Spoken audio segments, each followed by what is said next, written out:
Good morning. Opening arts വിത്ത് മൈഫിൻ്റെ ഒരു പുതിയ സെഷനിലേക്ക് എല്ലാ പ്രേക്ഷകരെയും സ്വാഗതം ചെയ്യുകയാണ്. കൂടെയുള്ളത് ഞങ്ങളുടെ റിസർച്ച് ഹെഡ് സൂരജ് സാറാണ്.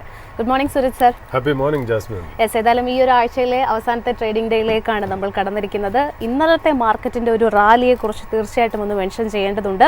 2025 ഇതുവരെയുള്ള ഏറ്റവും ഒരു ഹൈ നിലവാരമായ 25,565 എന്നുള്ള ഒരു ലെവൽ നിഫ്റ്റി ക്രിയേറ്റ് ചെയ്തപ്പോൾ bank Nifty all time high level തൊട്ടുകൊണ്ട് 57,263 എന്നുള്ള ഒരു റെക്കോർഡ് നിലവാരമാണ് ടച്ച് ചെയ്തിട്ടുണ്ടായിരുന്നത്. മാർക്കറ്റിനെ സംബന്ധിച്ചിടത്തോളം അനുകൂലമായിട്ടുള്ള ഒരുപാട് ഘടകങ്ങൾ ഉണ്ടായിരുന്നു. അതിൻ്റെ ഒരു പ്രതിഫലനമാണ് ഇന്നലത്തെ ആ ഒരു റാലിയിൽ നമുക്ക് കാണാൻ സാധിച്ചത്. ഏതായാലും മറ്റ് പ്രധാനപ്പെട്ട ധാരാളം കാര്യങ്ങൾ നമുക്ക് ഡിസ്കസ് ചെയ്യാനും സംസാരിക്കാനുമുണ്ട്. അതിൽ ആദ്യം തന്നെ ചൈന പാക്റ്റിന് ശേഷം ഇന്ത്യയുമായിട്ടുള്ള ഒരു വ്യാപാര കരാറിനെ കുറിച്ചുള്ള ഒരു സൂചനകളാണ് ഡൊണാൾഡ് ട്രംപ് നൽകിയിരിക്കുന്നത്. വെരി ബിഗ് വൺ എന്നാണ് ഈ ഒരു ഇന്ത്യ US ഡീലിനെ ട്രംപ് വിശേഷിപ്പിച്ചിരിക്കുന്നത്. Jasmine, after all thank you, it's a Friday അല്ലേ? അവസാനം വെള്ളിയാഴ്ച ആയിരിക്കുന്നു, ഒരു ന്യൂ സീരീസ് തുടങ്ങിയിരിക്കുന്നു. ഇന്നലെ എക്സ്പയറി ആയിരുന്നു എന്നുള്ളതാണ്. നമ്മൾ മാർക്കറ്റിനെ സംബന്ധിച്ച്, ഗ്ലോബൽ മാർക്കറ്റിനെ സംബന്ധിച്ചും ഇന്ത്യൻ മാർക്കറ്റിനെ സംബന്ധിച്ചും ഏതാണ്ട് 2-3 ബൂസ്റ്റർ ഡോസാണ് കിട്ടിയിരിക്കുന്നത് എന്നുള്ള. ഒന്നെന്ന് പറയുന്നത് geo political issues is slowly fading അല്ലേ? പല റിസ്കുകളും നമ്മുടെ മുന്നിൽ നിന്ന് നീങ്ങുന്നു എന്നുള്ളത് ഒന്നാമത്തെ കാര്യം. രണ്ടാമത്തെ കാര്യം എന്ന് പറഞ്ഞാൽ ഈ പറഞ്ഞ പോലെ ചൈനയായിട്ട് ഡീൽ സൈൻ ചെയ്തു, ഇന്ത്യയായിട്ട് one big deal is coming എന്ന് പറയുന്നു. അതും വളരെ ഹോപ്പ്ഫുൾ ആണ്. മൂന്നാമത്തെ ഒരു കാര്യം എന്ന് വെച്ചാൽ it is being said that, ഇതൊരു സോഴ്സസിൽ നിന്ന് കേൾക്കുന്നത് എന്താ വെച്ചാൽ ഈ 9th ജൂലൈ എന്ന് പറയുന്നതാണല്ലോ ആ 90-day moratorium, that may be extended എന്നുള്ള ന്യൂസും കൂടെ കേൾക്കുന്നുണ്ട്. ഇത് നമുക്ക് ശരിക്കും പറഞ്ഞാൽ ഒരു ട്രംപിന്റെ ട്വീറ്റോ അല്ലെങ്കിൽ ട്രംപിന്റെ പോസ്റ്റോ ട്രൂത്ത് സോഷ്യലിലോ അല്ലെങ്കിൽ ഏതെങ്കിലും സോഷ്യൽ മീഡിയയിലോ ട്വിറ്ററിലോ എക്സിലോ ഒന്നും ഇത് വന്നിട്ടില്ല. വൈറ്റ് ഹൗസിന്റെ പ്രസ് ബ്രീഫിംഗിൽ വൈറ്റ് ഹൗസിന്റെ പ്രസ് സെക്രട്ടറി കാരോലിൻ ലെവിറ്റിന്റെ ഇന്നലെ ഒരു ശരിക്കും പറഞ്ഞാൽ ഒരു റിപ്പോർട്ടേഴ്സിനടുത്ത് സംസാരിക്കുന്ന ഒരു ബൈറ്റ് ഞാൻ കണ്ടായിരുന്നു ഇന്നലെ രാത്രി തന്നെ. അപ്പോൾ അതിൽ അവർ പറയുന്നത് വെച്ചാൽ July 9 deadline for restarting tariff on nations are not critical. അത് ക്രിട്ടിക്കൽ അല്ല, അതായത് ആ ഡേറ്റ് ക്രിട്ടിക്കൽ അല്ല എന്ന് പറഞ്ഞു വെക്കുന്നത്. Perhaps it could be extended and the president has the right to make any changes to that. അതായത് പ്രസിഡന്റിന് വേണമെങ്കിൽ അത് എക്സ്റ്റെൻഡ് ചെയ്യാനുള്ള അധികാരമുണ്ട് എന്നുള്ളത് പറഞ്ഞു വെക്കണം മുന്നോടിയായിട്ട്. അതായത് ചിലപ്പോൾ പ്രസിഡന്റ് ഇതിനെ എക്സ്റ്റെൻഡ് ചെയ്യാന്നുള്ള അതും പോസിറ്റീവായിട്ടുള്ള കാര്യം. ഒരു ചുരുങ്ങിയ സമയത്ത് എല്ലാ രാജ്യങ്ങളും അല്ലെങ്കിൽ മേജർ ഗ്ലോബൽ ട്രേഡിംഗ് പാർട്ട്നേഴ്സ് US-ന്റെ ട്രേഡിംഗ് പാർട്ട്നേഴ്സായിട്ട് ചിലപ്പോൾ സൈൻ ചെയ്തില്ല എന്ന് പറ്റിയേക്കാം. അങ്ങനെയാണെങ്കിൽ തന്നെ വിഷമിക്കേണ്ട എന്നുള്ള രീതിയിലേക്കാണ് പോണത്. നമ്മൾ കാര്യങ്ങൾ അടുത്തു വരുന്നു എന്നുള്ളത് നല്ല കാര്യം. പിന്നെ July 9th may not be the end എന്നുകൂടി ഇൻഡയറക്ട്ലി പറഞ്ഞു വെക്കുന്നു എന്നുള്ളതാണ്. അതുകൂടാതെ നമ്മൾ US മാർക്കറ്റിലേക്ക് ഒരു ഹാൻഡ് ഓവർ എന്നുള്ള രീതിയിൽ നമ്മൾ നോക്കുകയാണെങ്കിൽ ഡേറ്റ നോക്കുകയാണെങ്കിൽ 10 year ബോണ്ട് ഈൽഡ് ചെറുതായിട്ട് ഡൗൺ ആണ്. അതിന് മീനിങ് ഫുൾ ആയിട്ട് വലിയ മൂവ്മെന്റ് ഇല്ല, ഫ്ലാറ്റ് എന്ന് വേണമെങ്കിൽ നമുക്ക് പറയാം. ഡോളർ ഇൻഡെക്സ് എന്ന് പറയുന്നത് 97 താഴെയായി എന്നുള്ള, അതായത് ഡോളർ ശരിക്കും പറഞ്ഞാൽ യൂറോ ആയിട്ട് 3.5 years ലോയിലേക്ക് പോയി എന്നുള്ളതാണ് അതിനകത്ത് ഇമ്പോർട്ടൻ്റ് ആയിട്ടുള്ള കാര്യം. അപ്പോൾ ബോണ്ടും കയറിയിട്ടില്ല, ഡോളറും കയറിയിട്ടില്ല. അതിൻ്റെ അർത്ഥം flight of capital to safer assets എന്ന് പറയുന്ന ട്രേഡ് നടക്കുന്നില്ല.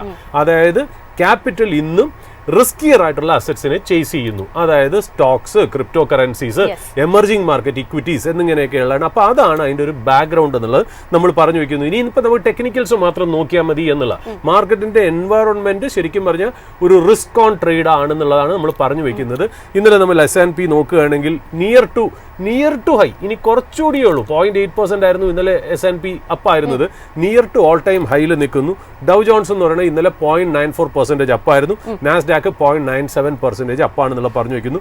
ഇന്ത്യൻ മാർക്കറ്റിനെ സംബന്ധിച്ച് നമ്മുടെ ക്രൂഷ്യലായിട്ട് നമ്മൾ എന്നും പറഞ്ഞിരുന്ന ഒരു റെസിസ്റ്റൻസ് ബ്രേക്ക് ചെയ്ത് മുന്നോട്ട് പോയി എന്നുള്ളതാണ്. അതായത് 25,200 എന്നുള്ളത് ബ്രേക്ക് ചെയ്തു. അത് സൈക്കോളജിക്കലിയും ടെക്നിക്കലിയും വളരെ ഇമ്പോർട്ടൻ്റ് ആണെന്നുള്ളത് ഇന്നലത്തെ FI ഡേറ്റ. ഓഫ് കോഴ്സ് ഒരുപാട് ബ്ലോക്ക് ഡീൽസ് ഉണ്ട്, എന്നാൽ പോലും 12,000 crores മുകളിലാണ് FI ബൈയിങ് എന്ന് പറഞ്ഞത്. അത് വളരെ സിഗ്നിഫിക്കൻ്റ് ആയിട്ടുള്ള ഒരു ഡേറ്റയാണ്. അതിൽ നിന്ന് നമ്മൾ നോക്കുമ്പോൾ Nifty is just 2.8% away from all time high. അപ്പോൾ ഒന്ന് ആലോചിച്ച് നോക്കൂ, 3-4 മാസം കൊണ്ട് എന്ത് വലിയ ചേഞ്ച് ആണ് വന്നതെന്നുള്ള. അത് മാത്രമല്ല ഇന്നലെ ഈ CLSA എന്ന് പറഞ്ഞാൽ ഫോറിൻ ഇൻസ്റ്റിറ്റ്യൂഷന്റെ ആ ബ്രോക്കറേജിന്റെ ലോറൻസ് ബലാങ്കോ എന്ന് പറഞ്ഞിട്ടൊരു അവരൊരു ചീഫ് ടെക്നിക്കൽസ് നോക്കുന്ന ഒരു ടെക്നിക്കൽ സ്ട്രാറ്റജിസ്റ്റ് ഉണ്ട്. അദ്ദേഹം പറയുന്നത് ഈ റൗണ്ട് ബോട്ടം ഒക്കെ വരുന്ന സ്ഥിതിക്ക് ഒരു ടെക്നിക്കൽ സെറ്റപ്പ് മാർക്കറ്റിൽ കാണുന്നത് 26,333 ഈസ് പോസിബിൾ എന്നുള്ളതാണ് അദ്ദേഹം പറയുന്നത്. അദ്ദേഹത്തിന്റെ ടെക്നിക്കൽ ഒരു ഔട്ട്ലുക്കിൽ അദ്ദേഹം പറയുന്ന ഒരു പോയിന്റാണ് ഇത്. നമുക്കറിയില്ല, അദ്ദേഹത്തിന്റെ അതേ വാക്കുകൾ നമ്മൾ ഇവിടെ ഉപയോഗിച്ചു എന്നുള്ളൂ. ലോറൻസ് ബലാങ്കോനെ ഞാൻ എപ്പോഴും വായിക്കുന്നുണ്ട്, എപ്പോഴും അദ്ദേഹത്തിനെ ഫോളോ ചെയ്യുന്നുണ്ട് എന്നുള്ളതാണ്. ഇപ്പോൾ ഒരു ഇമ്പോർട്ടൻറ്റ് കാര്യം വെച്ചാൽ നമ്മളിപ്പോൾ ലാസ്റ്റ് 4 സീരീസ് എന്ന് പറയുമ്പോൾ ഒരു മാസത്തിലെ എക്സ്പയറി വരെയാണ് നമ്മളൊരു സീരീസ് എന്ന് പറയുന്നത്. നമ്മളിപ്പോൾ നോക്കുകയാണെങ്കിൽ മാർച്ച് ഏപ്രിൽ മെയ് ജൂൺ 4 സീരീസിലെല്ലാം കൂടെ ചേർന്ന് 3000 പോയിന്റാണ് നിഫ്റ്റിയിൽ കയറിയെന്നുള്ളത്.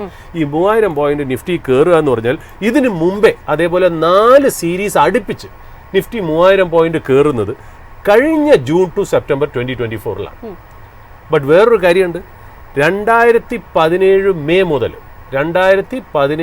മെയ് മുതൽ ഇന്നേ വരയ്ക്കും 4 മാസത്തിൽ കൂടുതൽ നിഫ്റ്റി പ്ലസ് ആയിട്ടില്ല. 4 സീരീസിൽ കൂടുതൽ പ്ലസ് ആയിട്ടില്ല. 5ാമത്തെ സീരീസ് സാധാരണ ഒരു സെല്ലിംഗ് നടക്കാറുണ്ട് എന്നുള്ളതാണ് 2017 ശേഷമുള്ള ഡേറ്റ കാണിക്കുന്നത്. അത് ഒരു വശത്ത് നിൽക്കുമ്പോൾ തന്നെ വേറൊരു ഇൻട്രസ്റ്റിംഗ് ഡേറ്റ ഒരു പോസിറ്റീവായിട്ട് ഇപ്പുറത്ത് നിൽക്കുന്നു. അതായത് ലാസ്റ്റ് 10 കൊല്ലമായിട്ട് ജൂലൈ സീരീസ് 2 പ്രാവശ്യം ഒഴിച്ച് ബാക്കി എല്ലാ പ്രാവശ്യവും പോസിറ്റീവായിരുന്നു. അപ്പോൾ അതൊരു ഇമ്പോർട്ടൻ്റ് ആണ്. അതായത് Nifty has always traded in green for the 90% of the times in July. Nifty bank ആണെങ്കിൽ 70 ടൈംസ് ഗ്രീനിലാണ് ട്രേഡ് ചെയ്തത് ജൂലൈയിൽ നിന്ന്. അപ്പോൾ ഇന്നത്തെ ഈ ജൂലൈയുടെ പ്രത്യേകത എന്ന് വെച്ചാൽ ഏതെങ്കിലും ഒരു റെക്കോർഡ് ബ്രേക്ക് ചെയ്യും. ഒന്നില്ലെങ്കിൽ 4 മാസത്തിന് ശേഷമുള്ള കറക്ഷൻ എന്ന് പറയുന്നത്, അല്ലെങ്കിൽ ചെറിയ ഒരു മാർക്കറ്റ് കറക്ഷൻ എന്ന് പറയുന്നത് ബ്രേക്ക് ചെയ്യും, അല്ലെങ്കിൽ 10 കൊല്ലത്തിലുള്ള ജൂലൈ എന്ന് പറയുന്ന ജൂലൈയുടെ പോസിറ്റിവിറ്റി ബ്രേക്ക് ചെയ്യും. ഇത് ഏതെങ്കിലും ഒന്ന് നടന്ന് മുന്നോട്ട് പോകുന്നുള്ളതാണ്. ഞാൻ നേരത്തെ പറഞ്ഞ പോലെ നിഫ്റ്റി എന്ന് പറയുന്നത് 2.8% എവേ ഫ്രം ഈ പറയുന്ന പോലെ ഓൾ ടൈം ഹൈ. ഒന്നാമത്തെ കാര്യം. ബാങ്ക് നിഫ്റ്റി ജാസ്മിൻ നേരത്തെ പറഞ്ഞു അതിന്റെ ഓൾ ടൈം ഹൈ ടച്ച് ചെയ്തു എന്നുള്ളതാണ് പറയുന്നത്. നിഫ്റ്റി IT ഇപ്പോഴും 15% എവേ ഫ്രം 52 വീക്ക് ഹൈ. അതായത് നിഫ്റ്റി IT നമ്മളിപ്പോൾ ഒരാഴ്ചയായിട്ട് പറഞ്ഞുകൊണ്ടിരിക്കണം, നിഫ്റ്റി IT ആണ് ശരിക്കും പറഞ്ഞ ഒരു അണ്ടർ വാല്യൂഡ് ആയിട്ട് അല്ലെങ്കിൽ ഡിപ്രസ്ഡ് ആയിട്ട് കിടക്കുന്നത്. അതുകൂടാതെ തന്നെ റിലയൻസ് ഈ 7% away from all time high. എന്നാൽ നിഫ്റ്റി അതിനേക്കാളും ബെറ്റർ പെർഫോമർ ആയിരുന്നു റിലയൻസിന് എന്നുള്ളത് അത് വളരെ ഒക്കേഷണലിയേ സംഭവിക്കാറുള്ളൂ. അത് നോക്കുക. ഇനി വരാൻ പോണ ജൂലൈ സീരീസ് ഇന്ന് മുതൽ തുടങ്ങുന്നതിൽ ഇമ്പോർട്ടൻ്റ് ആയിട്ടുള്ള കാര്യം ഈ ടാരിഫിൻ്റെ കാര്യങ്ങളും ഈ ജിയോ പൊളിറ്റിക്കൽ ഇഷ്യൂസ് ഒക്കെ എങ്ങനെ സെറ്റിൽ ആവുന്നു എന്നുള്ളതാണ് ഒരു സൈഡിലുള്ളത്. രണ്ടാമത് FY26 ഫസ്റ്റ് ക്വാർട്ടർ റിസൾട്ട്സ് ജൂലൈയോടുകൂടി വന്നു തുടങ്ങും. അപ്പോൾ ഈ വക കാര്യങ്ങളൊക്കെയാണ് ശരിക്കും പറഞ്ഞാൽ മാർക്കറ്റിനെ ഈ സീരീസിൽ ഡ്രൈവ് ചെയ്യാൻ പോകുന്നത്. നിഫ്റ്റിയുടെ നമ്മളൊരു ടെക്നിക്കൽ സെറ്റപ്പ് അല്ലെങ്കിൽ ഒരു ട്രേഡ് സെറ്റപ്പ് നോക്കുകയാണെങ്കിൽ സിൻസ് 25,200 എന്നുള്ള ആ സൈക്കോളജിക്കൽ ആൻഡ് ടെക്നിക്കലി സിഗ്നിഫിക്കൻ്റ് ആയിട്ടുള്ള ലെവൽ ബ്രേക്ക് ചെയ്ത സ്ഥിതിക്ക് anything is possible on the upper side എന്നുള്ളതാണ്. എന്നാൽ ഡൗൺവേർഡ് റെസിസ്റ്റൻസ് എന്ന് പറയുന്നത് ഏതാണ്ട് 20 DMA തന്നെയാണ്. അത് 24,933 ആയിട്ട് നിൽക്കുന്നു എന്നുള്ളതാണ്. ഇത് രണ്ടും പറയുമ്പോൾ തന്നെ ഒരു ഇമ്പോർട്ടൻ്റ് ആയിട്ട് എനിക്ക് പറയാനുള്ളത് നിഫ്റ്റി മെറ്റലിനെ ഒന്ന് നോക്കണം. അതായത് നിഫ്റ്റി മെറ്റലിൽ ഒരു golden cross over, it is at golden cross over എന്നാണ്. അതായത് ഗോൾഡൻ ക്രോസ് ഓവർ എന്ന് പറയുമ്പോൾ 50 DMA ഓവർടേക്കിംഗ് 200 DMA എന്നുള്ളതാണ്. നമുക്ക് നോക്കാം, ഇപ്പോൾ ലാസ്റ്റ് 1 ഇയർ ആയിട്ട് നിഫ്റ്റി മെറ്റൽ മീനിങ് ഫുൾ ആയിട്ടുള്ള റിട്ടേൺ ഒന്നും തന്നിട്ടില്ല എന്നുള്ളതാണ്. ബട്ട് നമ്മുടെ ഔട്ട്ലുക്ക്, നമ്മൾ ഇനി ഫോർവേഡ് ലുക്കിംഗ് ഔട്ട്ലുക്ക് നോക്കുകയാണെങ്കിൽ ജിയോ പൊളിറ്റിക്കൽ ഇഷ്യൂസ് ഒക്കെ തീർന്നു. ഇത് കൂടുതലും കമോഡിറ്റി മെറ്റൽ ഇൻഡെക്സിനെ സഹായിക്കാനാണ് ചാൻസ്. ടെക്നിക്കലി ഗോൾഡൻ ക്രോസ് ഓവറിൻ്റെ അവിടെ നിൽക്കുകയാണ്. അതായത് 50 DMA 200 DMA കട്ട് ചെയ്ത് മുകളിലോട്ട് പോകാൻ പോകണു എന്നുള്ളതാണ്. ഇത് വളരെ ഓപ്റ്റിമിസ്റ്റിക് ആയിട്ടും ബുള്ളിഷ് ആയിട്ടുള്ള സൈനാണ്. ഇത് നടക്കുമോ നടക്കില്ല എന്നൊന്നും നമുക്കറിയില്ല, ജസ്റ്റ് നമ്മൾ റിപ്പോർട്ട് ചെയ്യുന്നു എന്ന് മാത്രം. പിന്നെ ഒരു ഇമ്പോർട്ടൻ്റ് ആയിട്ടുള്ള ഒരു ന്യൂസ് എന്ന് വെച്ചാൽ ഒരു അൺകൺഫേംഡ് ന്യൂസ് സോഴ്സസ് ഇന്ന് ഇന്നലെ ഒരു ന്യൂസ് ഉണ്ടായിരുന്നു. അതായത് സെപ്റ്റംബറോട് കൂടി ട്രംപ് മിക്കവാറും ഫെഡ് ചെയർമാനായ ജെറോം പവലിനെ മാറ്റാൻ ചാൻസ് ഉണ്ട്. ഇന്നലെ ശരിക്കും പറഞ്ഞാൽ ഗ്ലോബൽ റാലി ഡ്രൈവ് ചെയ്തത് തന്നെ അതാണെന്നും പറയുന്ന ഒരു സ്കൂൾ ഓഫ് തോട്ട് ഉണ്ട്. അദ്ദേഹത്തിന് ഒഫീഷ്യലി അദ്ദേഹത്തെ ടേം എൻഡ് ചെയ്യുന്നത് മെയ് 2026 ബട്ട് അതിന് മുമ്പേ തന്നെ ട്രംപ് എപ്പോഴും അദ്ദേഹത്തിൻ്റെ ഈ ഫെഡിൻ്റെ പോളിസിയിൽ വളരെ ക്രിട്ടിക്കലായിരുന്നു. വേണ്ട സമയത്ത് നിങ്ങൾ കട്ട് ചെയ്യുന്നില്ല എന്നുള്ളതാണ്. അപ്പോൾ ചിലപ്പോൾ അത് മാറ്റിയേക്കാന്നുള്ള അൺകൺഫേം സോഴ്സസിൽ നിന്ന് ഒരു ഇൻഫർമേഷൻ വരുന്നു എന്നുള്ളതാണ്. ഇത് കൂടാതെ തന്നെ നമ്മുടെ ഇവിടെ ലോക്കലി നമുക്കൊരു ന്യൂസ് എന്ന് വെച്ചാൽ ഈ നമ്മുടെ union minister for textiles Giriraj Singh ആണ് ആ മിനിസ്ട്രി ഹെഡ് ചെയ്യുന്നത്. അദ്ദേഹത്തിൻ്റെ ഒരു ഇൻ്റർവ്യൂ ബിസിനസ് സ്റ്റാൻഡേർഡിൽ വന്നിരുന്നു.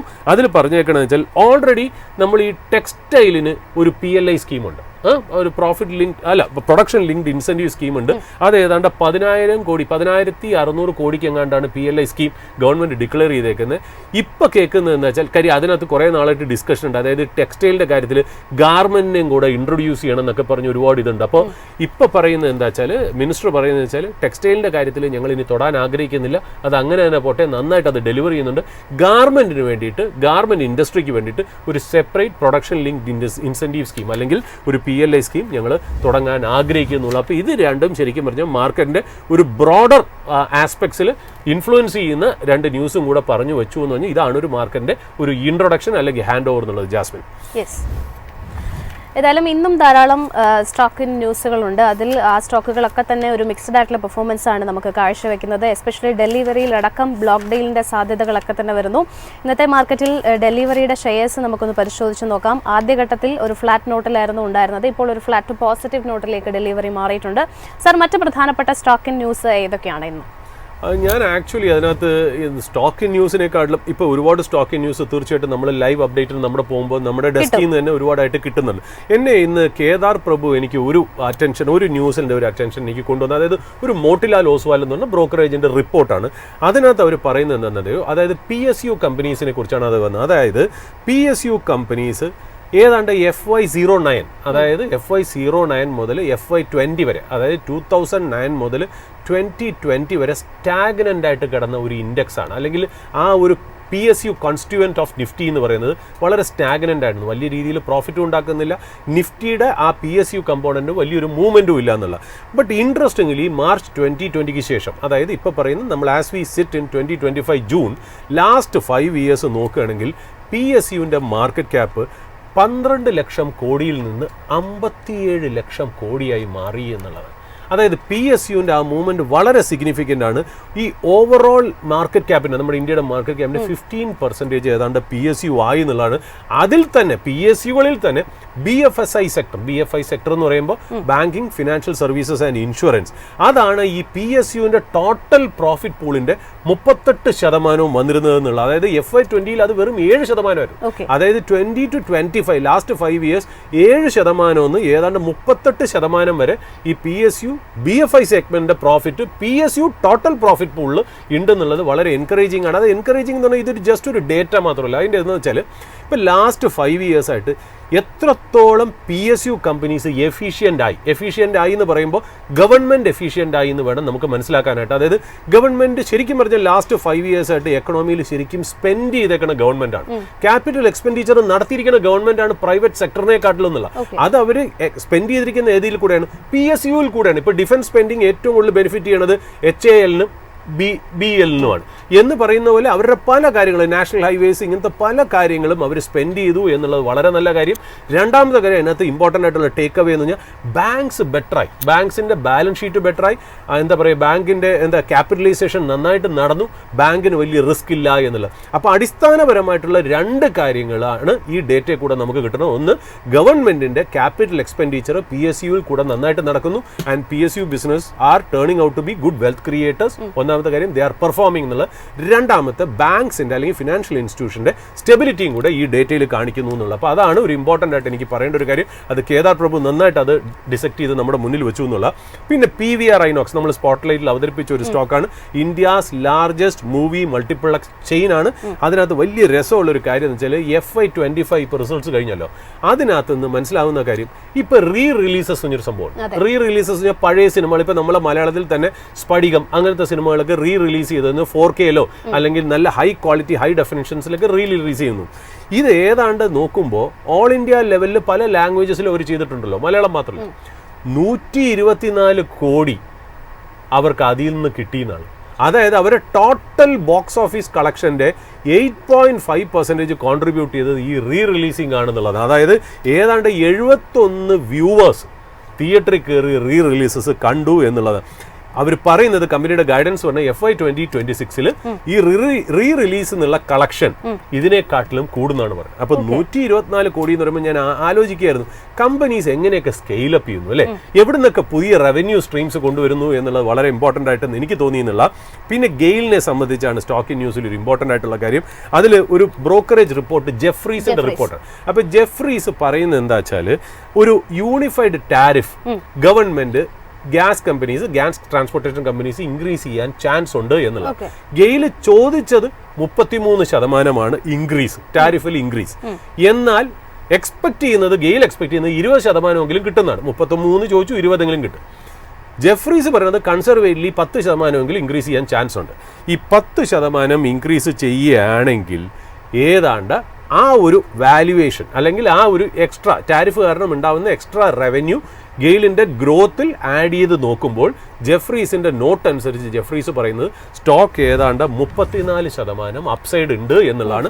എന്നാൽ ഇത് ഇല്ല എന്നുണ്ടെങ്കിൽ സ്റ്റോക്കിന് നെഗറ്റീവ് ആണെന്നും കൂടെ പറഞ്ഞു വെക്കണമെന്നുള്ള. അതെന്താണെന്നറിയോ ജാസ്മിൻ, അത് പ്രേക്ഷകരെ ശ്രദ്ധയ്ക്ക് വേണ്ടി അത് കുറച്ചുകൂടി എക്സ്പ്ലെയിൻ ചെയ്ത് പറയണമെന്നുണ്ടെങ്കിൽ ഈ ഗെയിൽ എന്ന് പറയുന്നത് ഒരു ലോജിസ്റ്റിക്സ് കമ്പനിയാണെന്ന് വിചാരിക്കുക, ഒരു ട്രാൻസ്പോർട്ടേഷൻ കമ്പനിയാണ്. ഉണ്ടാക്കുന്ന ഗ്യാസിനെ ട്രാൻസ്പോർട്ട് ചെയ്ത് ക്ലയൻസിന് കൊടുക്കുന്നു എന്ന് മാത്രമേ ഉള്ളൂ. അവർക്ക് ഗ്യാസ് ഓണർഷിപ്പ് ഇല്ല. They are just merely transporting gas from one point two another point. ആ ക്ലയന്റ് എന്ന് പറയുന്നത് ആരായിരിക്കാം? ഒരു ഫാക്ടറി ആയിരിക്കാം, അല്ലെങ്കിൽ ഒരു പറയുന്ന പോലെ സിറ്റി ഗ്യാസ് ഡിസ്ട്രിബ്യൂഷൻ ആയിരിക്കാം, അല്ലെങ്കിൽ ഒരു പവർ പ്ലാന്റ് ആയിരിക്കാം. ഇതൊക്കെയാണ് ക്ലയന്റ്. അതായത് ഒറിജിനിൽ നിന്ന് ഉണ്ടാക്കുന്ന സ്ഥലത്ത് നിന്ന് ഒരു സിറ്റി ഡിസ്ട്രിബ്യൂഷന് വേണ്ടി സപ്ലൈ ചെയ്യോ, അല്ലെങ്കിൽ ഒരു ഫാക്ടറിക്ക് കൊടുക്കുകയോ, അല്ലെങ്കിൽ ഒരു പവർ പ്ലാന്റിന് കൊടുക്കുന്ന ട്രാൻസ്മിഷൻ ആൻഡ് ഡിസ്ട്രിബ്യൂഷൻ കമ്പനിയാണ് ഗെയിൽ എന്ന് പറയുന്നത്. അവർക്ക് റവന്യൂ എങ്ങനെയാണ് കിട്ടുന്നത്? അതായത് ഈ ട്രാൻസ്പോർട്ട് ചെയ്യുമ്പോൾ ഒരു ടാരിഫ് ഫീ, നമ്മൾ ഈ ഹൈവേകളിൽ ടോൾ വയ്ക്കൂലേ, അതേപോലെ ഇതിനകത്ത് നിന്ന് ട്രാൻസ്പോർട്ട് ചെയ്യുമ്പോൾ അവർക്കൊരു ഫീ കിട്ടും. അതിനാണ് ഇവരുടെ ഫീസ് എന്ന് പറയുന്നത്. അപ്പോൾ ഫീസ് പണ്ട് എങ്ങനെയാണെന്ന് വെച്ചാൽ ഇന്ത്യയിൽ ഇതേപോലത്തെ ഒരുപാട് ഗ്യാസ് പൈപ്പ് ലൈൻസ് ഉണ്ട്. അപ്പോൾ എങ്ങനെയാണ് ടാരിഫ് കിട്ടിയിരുന്നത്? എത്രത്തോളം ഡിസ്റ്റൻസിൽ നമ്മൾ ക്യാരി ചെയ്യുന്നോ അതിനനുസരിച്ച് പൈസ കൂടുതൽ കിട്ടും, കുറവ് ഡിസ്റ്റൻസ് ആണെങ്കിൽ കുറവ് കിട്ടും. ഇങ്ങനത്തെ ഒരു രീതിയിലാണ്. അതായത് പല പൈപ്പ് ലൈനിനും പല ടാരിഫ് ആയിരുന്നു എന്നുള്ളതാണ് ഇതിന് മുമ്പേ ആയിട്ടുള്ളത്. അപ്പോൾ അത് കാരണം തന്നെ ഒരുപാട് ദൂരെ ഇരിക്കുന്ന ക്ലയന്റിന് ട്രാൻസ്പോർട്ടേഷൻ കോസ്റ്റ് ഒരുപാട് കൂടും എന്നുള്ളതുകൊണ്ട് അവർ പലതും ഈ ഗ്യാസിനെ അവർ എൻകറേജ് ചെയ്യുന്നില്ല, അവർ ഡിസ്കറേജ്ഡ് ആയിട്ട് നിൽക്കുകയായിരുന്നു. കാര്യം ഇതിന് വലിയ ട്രാൻസ്പോർട്ടേഷൻ കോസ്റ്റ് വരുന്നു, അവർക്ക് വയബിലിറ്റി ഇല്ല, ഫീസിബിലിറ്റി ഇല്ല എന്നാണ് അവരുടെ സ്റ്റഡി മനസ്സിലാക്കിയത്. അവരെ ഡിസ്കറേജ് ചെയ്തിരുന്നു. അപ്പോൾ പണ്ട് മുതലേ ഇൻഡസ്ട്രിയുടെ ആവശ്യം യൂണിഫൈഡ് ടാരിഫായിട്ട് കൊണ്ടുവരണം. അതായത് നമ്മളൊരു ടോൾ എടുക്കുന്നു, 10 കിലോമീറ്റർ ഓടിയാലും 50 കിലോമീറ്റർ ഓടിയാലും സെയിം ചാർജ്. ബട്ട് അതുകൊണ്ടുള്ളൊരു ഗുണമെന്ന് വെച്ചാൽ കൂടുതൽ പേര് ഈ ഗ്യാസ് മേടിക്കുന്നു, അങ്ങനെ ടാരിഫ് ഇൻക്രീസ് ചെയ്യുന്നു, അങ്ങനെ ഗെയിലിൻ്റെ റവന്യൂ കൂടുന്നു എന്നുള്ളതാണ്. അപ്പോൾ അതിന് ഒരു മീറ്റിംഗ് കൂടുന്ന ബോഡി എന്ന് പറഞ്ഞാൽ ഇതിൻ്റെയൊക്കെ റെഗുലേറ്റർ എന്ന് പറയുന്നത് petroleum and national gas regulatory board എന്നാണ്. അതായത് PNGRB. ഈ PNGRBയുടെ മീറ്റിംഗ് ആണ് ഇപ്പോൾ നടക്കാൻ പോകുന്നത്. അതിൽ ഈ ടാരിഫ് എത്രയാണെന്ന് ഡിസ്കസ് ചെയ്യും. ഗെയിൽ ചോദിച്ചിരിക്കുന്നത് 33 20 എക്സ്പെക്ട് ചെയ്യുന്നത്. ജെഫ്രീസ് പറയുന്നു 10 കിട്ടും. 10 കിട്ടുമെങ്കിൽ 34 തൊട്ട് 36% വരെ സ്റ്റോക്കിൽ ഇൻക്രീസ് കിട്ടും എന്നുള്ള. അപ്പോൾ ഇതാണ് ഗെയിലിനെ ചുറ്റിപ്പറ്റിയുള്ള ഒരു ന്യൂസ് ആണ്. ഈ 3 കമ്പനീസാണ്. കാര്യം ബാക്കിയെല്ലാം നമ്മളിപ്പോൾ ലൈവിൽ നമ്മൾ അവതരിപ്പിക്കും. അതുകൊണ്ട് ഇതും പറഞ്ഞു വയ്ക്കുന്നു എന്ന് മാത്രം ജാസ്മിൻ. ഏതായാലും നമുക്ക് മാർക്കറ്റിന്റെ ഒരു ലൈവ് അപ്ഡേറ്റിലേക്ക് തന്നെ പോകാം. ഇപ്പോൾ റിസർച്ച് ഡെസ്കിൽ നിന്ന് അനിലയാണ് ജോയിൻ ചെയ്യുന്നത്. ഏതായാലും നമുക്ക് അതിലേക്ക് വരാം. മാർക്കറ്റിനെ സംബന്ധിച്ചിടത്തോളം തുടക്കത്തിൽ ഒരു ഫ്ലാറ്റ് ടു പോസിറ്റീവ് നോട്ടിലായിരുന്നു ഉണ്ടായിരുന്നത്. ഇപ്പോൾ ഒരു ഫ്ലാറ്റ് ടു നെഗറ്റീവ് ടോണിലേക്ക് നിഫ്റ്റി മാറുകയാണ്. 25,500 എന്നുള്ള ഒരു പ്രധാനപ്പെട്ട ലെവൽ ഇപ്പോഴും മെയിൻറ്റെയിൻ ചെയ്യാനായിട്ട് നിഫ്റ്റി 50ക്ക് സാധിക്കുന്നുണ്ട്. ബാങ്ക് നിഫ്റ്റിയെ സംബന്ധിച്ചിടത്തോളം ഇന്നത്തെ ഒരു പെർഫോമൻസ് നമ്മൾ പരിശോധിക്കുകയാണെന്നുണ്ടെങ്കിൽ ഓൾ ടൈം ഹൈ നിലവാരം തൊട്ടതിന് ശേഷം ഇന്ന് ഒരു പ്രോഫിറ്റ് ടേക്കിംഗ് മോഡിലേക്ക് നിഫ്റ്റി ബാങ്ക് ഇൻഡെക്സ് കടന്നിരിക്കുകയാണ്. ഓൾമോസ്റ്റ് 153 പോയിന്റ്സിന്റെ ഒരു ഇടിവാണ് ഇപ്പോൾ തുടക്കഘട്ടത്തിൽ ഈ ഒരു ആദ്യ മിനിറ്റുകളിൽ നമുക്ക് കാണാൻ സാധിക്കുന്നത്. പക്ഷേ അപ്പോഴും 57,000 എന്നുള്ള ഒരു ഹൈ ലെവൽ മെയിൻറ്റെയിൻ ചെയ്യാനായിട്ട് നിഫ്റ്റി ബാങ്ക് ഇൻഡെക്സിന് സാധിക്കുന്നുമുണ്ട്. ഇനി മറ്റു പ്രധാനപ്പെട്ട ഇൻഡെക്സുകളിലേക്ക് നമുക്ക് പോകാം. ആദ്യ മിനിറ്റുകളിൽ തന്നെ ഒരു മിക്സഡ് ആയിട്ടുള്ള വ്യൂ തന്നെയാണ് കാണാൻ സാധിക്കുന്നത്.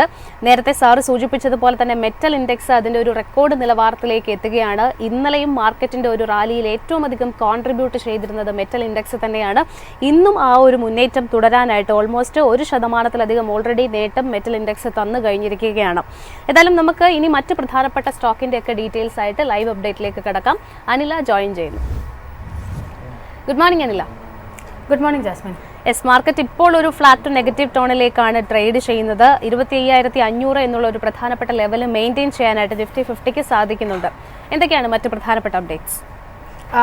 ജാസ്മിൻ സൂചിപ്പിച്ചതുപോലെ തന്നെ ഇന്നിപ്പോൾ ഒരു ഫ്ലാറ്റിഷ് ആണ്. അതായത് ഇന്നലത്തെ ഒരു മാസീവ് റാലിക്ക് ശേഷം ഇന്നൊരല്പം സെറ്റിൽ ചെയ്തിരിക്കുന്ന വിപണിയാണ് ഇന്നിപ്പോൾ നമുക്ക് ആദ്യത്തെ ഒരു അരമണിക്കൂർ കഴിയുമ്പോൾ കാണാൻ സാധിച്ചിരിക്കുന്നത്. ബട്ട് സ്റ്റിൽ 25,500 എന്നൊരു ലെവൽ മെയിൻറ്റെയിൻ ചെയ്യാനായിട്ട് ഇൻഡെക്സിന് സാധിക്കുന്നുണ്ട്. ഇതുവരെയുള്ള അതായത് ഈ ആദ്യത്തെ ഒരു 9:50 വരെയുള്ള സമയത്തെ ഒരു ഡേ ലോ പരിശോധിക്കുകയാണെങ്കിൽ 25,523.55 എന്ന നിലയാണ് ക്രിയേറ്റ് ചെയ്തിരിക്കുന്നത്. ഹൈ പരിശോധിക്കുകയാണെങ്കിൽ മാർക്കറ്റ് ആരംഭിച്ചപ്പോൾ ക്രിയേറ്റ് ചെയ്തിരുന്ന 25,000 25,622.5 എന്നൊരു നിലയാണ്. ഏകദേശം മാസങ്ങൾക്ക് ശേഷമാണ് 25,600 എന്നൊരു ലെവൽ ക്രോസ് ചെയ്യാനായിട്ട് ഇൻഡെക്സിന് സാധിച്ചിരിക്കുന്നത്.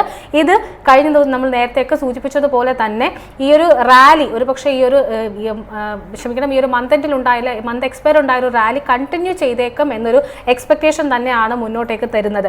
ഇനി അതിനോടൊപ്പം തന്നെ നിഫ്റ്റി ബാങ്കിനെ സംബന്ധിച്ച് പരിശോധിക്കുകയാണെന്നുണ്ടെങ്കിൽ ഇന്നലെ നിഫ്റ്റി ബാങ്കിൽ ഒരു ഓൾ ടൈം ഹൈ ക്രിയേറ്റ് ചെയ്തുകൊണ്ടൊരു മുന്നേറ്റമായിരുന്നു കാണാൻ സാധിച്ചിരുന്നത്. ICICI ബാങ്ക്, ആക്സിസ് ബാങ്ക്, അതിനോടൊപ്പം തന്നെ HDFC ബാങ്ക് തുടങ്ങിയ മേജർ പ്രൈവറ്റ് പ്ലേയേഴ്സിൽ ഉണ്ടായിട്ടുള്ളൊരു മുന്നേറ്റമാണ് നിഫ്റ്റി ബാങ്ക് സൂചികയും ഒരു ഓൾ ടൈം ഹൈ ലെവലിലേക്ക് ഉയർത്തിയിരുന്നത്. 57,263.45 എന്ന നിലയാണ് ഇന്നലെ ക്രിയേറ്റ് ചെയ്തിരിക്കുന്ന ഓൾ ടൈം ഹൈ എന്ന് പറയുന്നത്. ഇന്നിപ്പോൾ ട്രേഡിംഗ് ആരംഭിച്ച സമയത്തും ഏകദേശം 57,259 പോയിന്റ് എന്നൊരു നില വരെ ഏകദേശം അതിന് വളരെ അടുത്ത് വരെ എത്താനായിട്ട് ഇൻഡെക്സിന് സാധിച്ചിട്ടുണ്ടായിരുന്നു. ഒപ്പം ഡേ ലോ പരിശോധിക്കുകയാണെങ്കിൽ 57,024.65 എന്നൊരു നിലയാണ്. അതായത് ഇപ്പോഴും 57,000 എന്നൊരു സൈക്കോളജിക്കൽ ലെവൽ കൈവിടാതെ മുന്നോട്ടേക്ക് പോകാനായിട്ട് ഈ ഒരു പ്രോഫിറ്റ് ടേക്കിംഗ് നടക്കുമ്പോൾ പോലും 57,000 എന്നൊരു ലെവൽ കൈവിടാതെ മുന്നോട്ട് പോകാൻ നിഫ്റ്റി ബാങ്കിന് സാധിക്കുന്നുണ്ട്. ഒപ്പം ഇന്നലെ എടുത്തു പറയേണ്ടുന്ന ഒരു മൂവ്മെന്റ് നടത്തിയ നിഫ്റ്റി ഫൈനാൻഷ്യൽ സർവീസ് സൂചിക കൂടിയായിരുന്നു. ഏകദേശം ഇൻട്രാഡേയിൽ 400-ലധികം പോയിന്റ്സിന്റെ ഒരു മുന്നേറ്റമായിരുന്നു ഫൈനാൻഷ്യൽ സർവീസ് സൂചികയിലും കണ്ടിരുന്നത്. ഇന്നിപ്പോൾ നേരെ തോതിൽ ഒരു പ്രോഫിറ്റ് ടേക്കിംഗ് ഒരുപക്ഷെ ഈ ഒരു പ്രോഫിറ്റ് ടേക്കിംഗ് അല്പം കൂടി ഇന്റൻസിഫൈ ആയിട്ട് കാണാൻ സാധിക്കുന്ന ഒരു സെക്ടറാണ് നിഫ്റ്റി ഫൈനാൻഷ്യൽ സർവീസ് എന്ന് പറയുന്നത്. 27,121.3 എന്ന നില ഏകദേശം 127 പോയിന്റ്സിനടുത്തൊരു ഇടിവിലേക്കാണ് നീങ്ങിയിരിക്കുന്നത്. പെർസെൻറ്റേജ് വൈസ് പറയുമ്പോഴേക്കും 0.5%-അടുത്തൊരു ഇടിവിലേക്കാണ് നീങ്ങിയിരിക്കുന്നത്. ഒപ്പം ഇന്നലെ വലിയ തോതിൽ ഇടിവ് രേഖപ്പെടുത്തിയ ഒരു സെക്ടറായിരുന്നു നിഫ്റ്റി റിയൽറ്റി സൂചിക. റിയൽറ്റി സൂചികയിൽ ഇന്നും ഇപ്പോൾ ആ ഒരു സമാനമായ തരത്തിലുള്ള ഇടിവ് രേഖപ്പെടുത്തുന്നുണ്ട്. ഒപ്പം തന്നെ നിഫ്റ്റി പ്രൈവറ്റ് ബാങ്ക് സൂചികയിലും അത്തരത്തിലൊരു ഇടിവ്, അതായത് HDFC ബാങ്ക് അടക്കമുള്ള ഓഹരികളിലുണ്ടായ ഒരു മുന്നേറ്റം ഇന്നലെ നിഫ്റ്റി പ്രൈവറ്റ് ബാങ്ക് സൂചികയും വലിയ തോതിൽ ഒരു മുന്നേറ്റത്തിലേക്ക് നയിച്ചിട്ടുണ്ടായിരുന്നു. ഇന്നിപ്പോൾ ആ ഒരു സെക്ടറിൽ നമുക്ക് നേരിയ തോതിലൊരു പ്രോഫിറ്റ് ടേക്കിംഗ് ആണ് കാണാൻ സാധിച്ചിരിക്കുന്നത്. ഇനി സൂചികയുടെ അഡ്വാൻസ് ഡിക്ലൈൻ റേഷ്യോ പരിശോധിക്കുകയാണെന്നുണ്ടെങ്കിൽ തീർച്ചയായിട്ടും പൊതുവെ ഒരു കൂടുതലായിട്ടും ഒരു ബുൾസിന്റെ കയ്യിൽ തന്നെയാണ് ഭൂരിഭാഗം ഓഹരികളും എന്ന് പറയാം. എന്നിരുന്നാൽ പോലും തുടക്കത്തിൽ നിന്നുള്ള ആ ഒരു സമയം പരിശോധിക്കുമ്പോഴേക്കും കൂടുതൽ ഓഹരികൾ ഇടിവിലേക്ക് ഒരു ഫ്ലാറ്റ് ടു ലോ ടോണിലേക്ക് നീങ്ങുന്ന ഒരു സ്ഥിതി കൂടി എടുത്തു പറയേണ്ടതാണ്. നിലവിൽ SBI life, Bajaj Finserv, Bajaj finance, eternal ഒപ്പം ഗ്രാസിം തുടങ്ങിയ ഓഹരികളാണ് പ്രധാനമായിട്ടും ഇന്നിപ്പോൾ ഇടിവ് രേഖപ്പെടുത്തിയിരിക്കുന്നത്. ഡൗൺ സൈഡിലേക്ക് പരിശോധിക്കുമ്പോഴേക്കും അപ്സൈഡിലേക്ക് പരിശോധിക്കുമ്പോഴേക്കും Adani Enterprises, Tata Steel, Adani Ports, BEL, Power Grid തുടങ്ങിയ ഓഹരികളാണ് വളരെ ശക്തമായിട്ടുള്ളൊരു സപ്പോർട്ട് നിഫ്റ്റിക്ക് പകർന്നു നൽകിയിരിക്കുന്നത്. ഇന്നിപ്പോൾ എടുത്തു പറയേണ്ടുന്ന ഒരു ന്യൂസ് എന്ന് പറയുന്നത് എക്സോ നോബലുമായി ബന്ധപ്പെട്ട അപ്ഡേഷനാണ്. JSW പെയിൻസ് എക്സോ നോബലിനെ ഏറ്റെടുക്കുന്നു എന്നതാണ് ഇപ്പോൾ ലേറ്റസ്റ്റ് ആയിട്ട് പുറത്തു വന്നിരിക്കുന്ന ഒരു അപ്ഡേഷൻ എന്ന് പറയുന്നത്. 16% ഡിസ്കൗണ്ട് പ്രൈസിലാണ് ഏറ്റെടുക്കൽ എന്നാണ് അറിയിച്ചിരിക്കുന്നത്. ഏകദേശം 2,762.05 എന്ന നിലയിലാണ് ഓഹരി ഒന്നിന് ആ ഒരു നിലയിലാണ് എക്സോ നോബലിന്റെ ഓഹരികൾ ഏറ്റെടുക്കുക എന്നാണ് ഇപ്പോൾ JSW പെയിൻസ് അറിയിച്ചിരിക്കുന്നത്. ഒപ്പം തന്നെ ടോട്ടൽ ട്രാൻസാക്ഷൻ വാല്യൂ പരിശോധിക്കുകയാണെങ്കിൽ 9,400 കോടി രൂപയാണ് എന്നാണ് സൂചിപ്പിച്ചിരിക്കുന്നത്. ഇനി അതിനോടൊപ്പം തന്നെ അതിന്റെ മറ്റ് ഡീറ്റെയിൽസിലേക്ക് പരിശോധിക്കുകയാണെങ്കിൽ 74.76% എക്സോ നോബലിന്റെ 74.76% ഓഹരികളാണ് ഇപ്പോൾ JSW പെയിൻസ് ഏറ്റെടുക്കാൻ ഒരുങ്ങുന്നതെന്നാണ് സൂചിപ്പിച്ചിരിക്കുന്നത്. ഇംപീരിയൽ കെമിക്കൽസ് ഒപ്പം തന്നെ എക്സോ നോബൽ കോട്ടിംഗ് ഇന്റർനാഷണൽ എന്നീ പ്രൊമോട്ടേഴ്സ് ആണ് പ്രധാനമായിട്ടും ഈ ഓഹരികൾ വിറ്റഴിക്കുക എന്ന് കൂടിയാണ് അറിയിച്ചിരിക്കുന്നത്. ഇനി അതിന്റെ മറ്റ് ഡീറ്റെയിൽസിലേക്ക് കൂടി കടക്കുകയാണെങ്കിൽ ടോട്ടൽ എക്സോ നോബലിനെ 12,000 കോടി രൂപ അഥവാ $1.1 ബില്യൺ വാല്യൂഷൻ അടിസ്ഥാനമാക്കിയാണ് ഇപ്പോൾ ഈ ഏറ്റെടുക്കൽ നടത്തിയിരിക്കുന്നതെന്നാണ് പല മാധ്യമങ്ങളും റിപ്പോർട്ട് ചെയ്തിരിക്കുന്നത്. ഓൾറെഡി ഇപ്പോൾ ബിർളയുടെ ഓപ്പസ് കൂടി വന്നതോടുകൂടി ഹൈലി കോമ്പറ്റീറ്റീവ് ആയിട്ടുള്ള ഒരു മേഖലയായിട്ട് ഇപ്പോൾ പെയിന്റ് ഇൻഡസ്ട്രി മാറിയിരിക്കുകയാണ്. ഇതിന് മുമ്പ് വരെ 2 വർഷം മുമ്പ് വരെ നമ്മൾ പരിശോധിക്കുമ്പോഴേക്കും ഏഷ്യൻ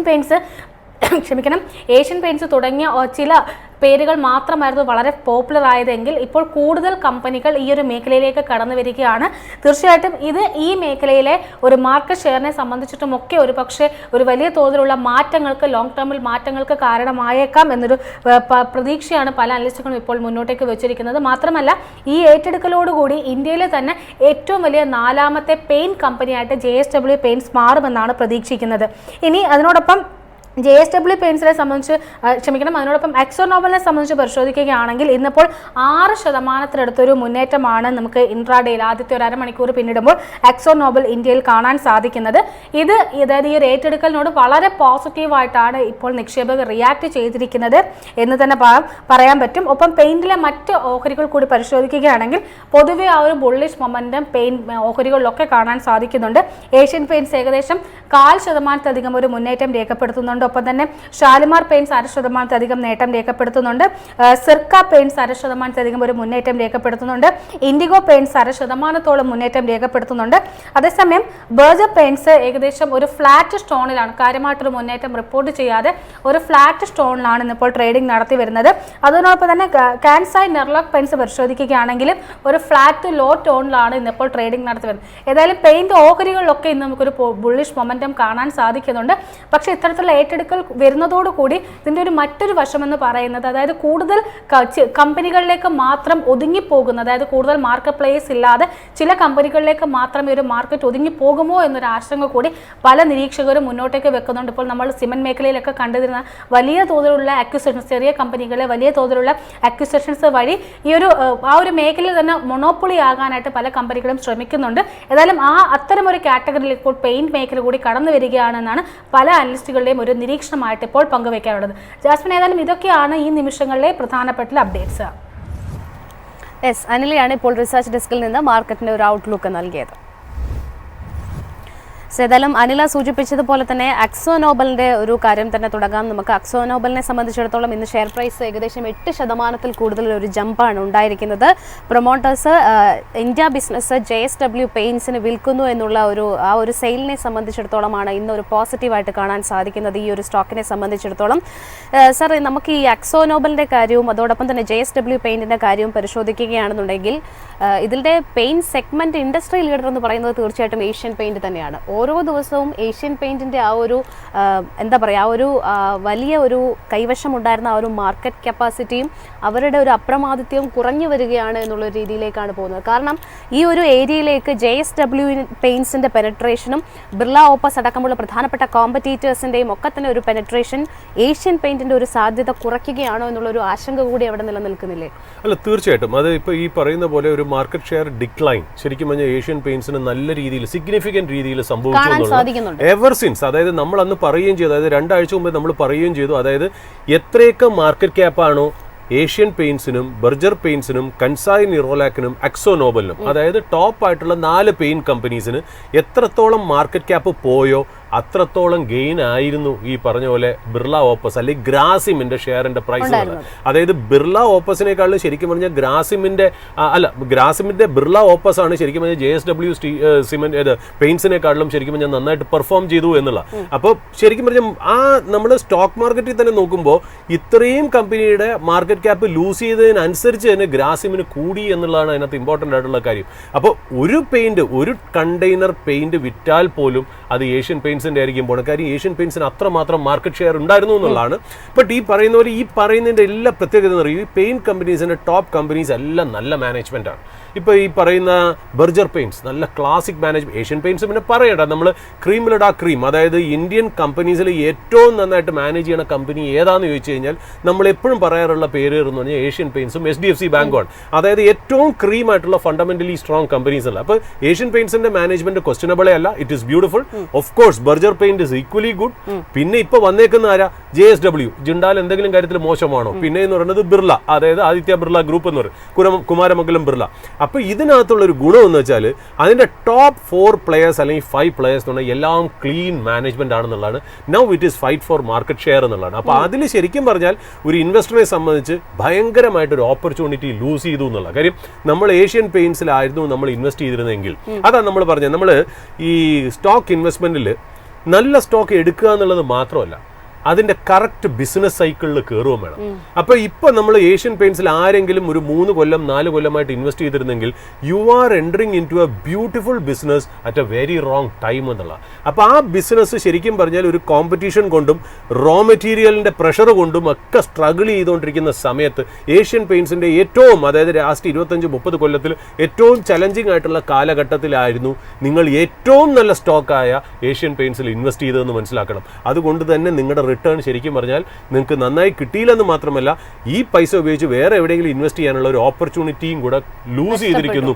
അപ്പോൾ ഓപ്പർച്യൂണിറ്റി കോസ്റ്റും കൂടെ അതിനകത്ത് ഉണ്ടെന്നുള്ള പറഞ്ഞു. അപ്പം ശരിക്കും പറഞ്ഞാൽ മാർക്കറ്റിലെ വൺ ഓഫ് ദ റിസ്ക്, ഇൻവെസ്റ്റിങ്ങിലെ വൺ ഓഫ് ദ റിസ്ക് ആണ്. അതായത് അധികം ആരും പറയാത്തതാണ്. അപ്പം നമ്മുടെ അടുത്ത് പലരും ചോദിക്കാറുണ്ട്, അതായത് എൻ്റെ ഫണ്ട് മാനേജ്മെൻറ്റ് എക്സ്പീരിയൻസ് 20-25 കൊല്ലത്തിൽ പലരും ചോദിക്കുന്നുണ്ട്, സർ ഞാൻ നല്ല സ്റ്റോക്കിൽ ഇൻവെസ്റ്റ് ചെയ്തിട്ടും ലാസ്റ്റ് 2-3 കൊല്ലം എനിക്ക് പൈസ ഉണ്ടാക്കിയിട്ടില്ല. ഇതാണ് അതിൻ്റെ ഉത്തരം.